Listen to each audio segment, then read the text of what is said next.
Hello and welcome to this video series designed to help new Final Fantasy players get accustomed to the game. My name is TSDS, and over the course of this series I'll help to explain various elements of the game in an attempt to make your first steps as clear and understandable as possible.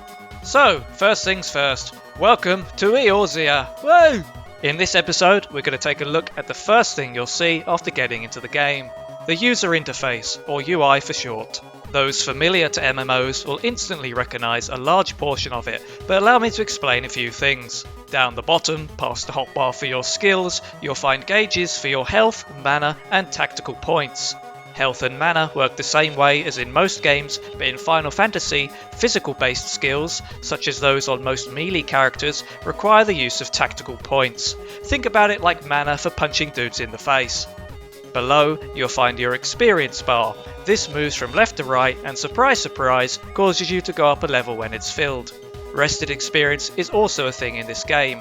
When you're in most towns and settlements, you'll see a little moon-like icon on the right of the bar. Log out while the icon is displaying and your character will accrue it. Rested experience is a way of gaining additional bonus experience until it runs out and is represented as a blue portion of your experience bar. It'll slowly increase while you're offline, and anytime you gain normal experience, a portion of rested experience will be consumed, giving you a bonus amount of experience. Have I said experience enough times yet? Experience! In the bottom right, you'll find 7 red and gold icons you can click on to open various other windows, such as the emote window, achievement window, armory window, and many others. There are key bindings, which are also configurable for each window and will also be displayed on the right of the window name. Above these 7 balls is a visual representation of your equipment and bag slots. Clicking on each will open the respective windows. In Final Fantasy, you don't need to find additional bags as there isn't a way of increasing on-player bag space.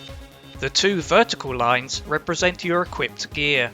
A green dot represents an equipped item, while a dark grey dot reflects no item being equipped. If a dot is white, it means the spirit bond of that item is complete. To find out more about spirit bonding, check out my materia and spirit bonding guide later on. The 4 squares on the right each represent a different bag. The colours of these squares also mean various things.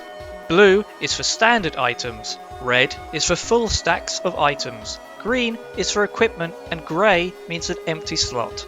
There may be a few other colours, but it's not like this is the most important thing in the world, so you'll forgive me if I haven't really researched everything.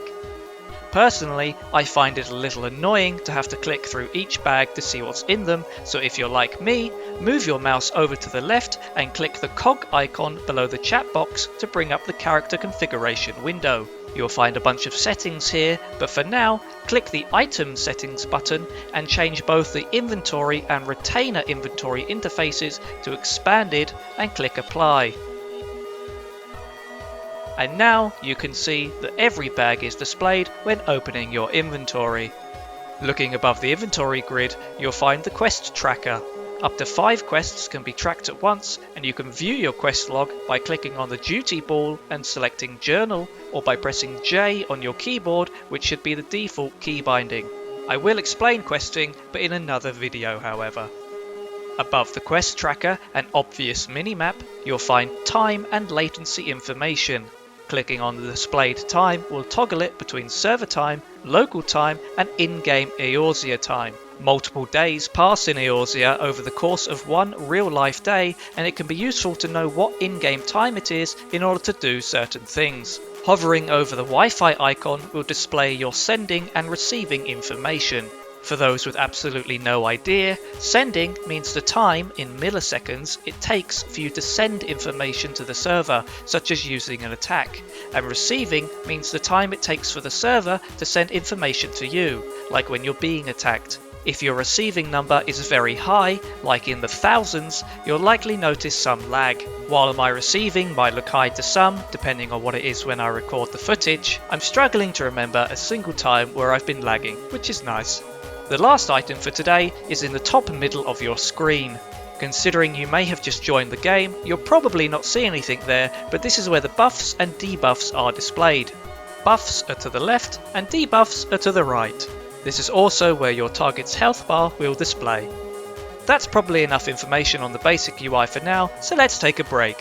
Hopefully this has been useful, and in the next episode we'll talk about how to pimp out this bad boy so that it looks a little less like an arse biscuit.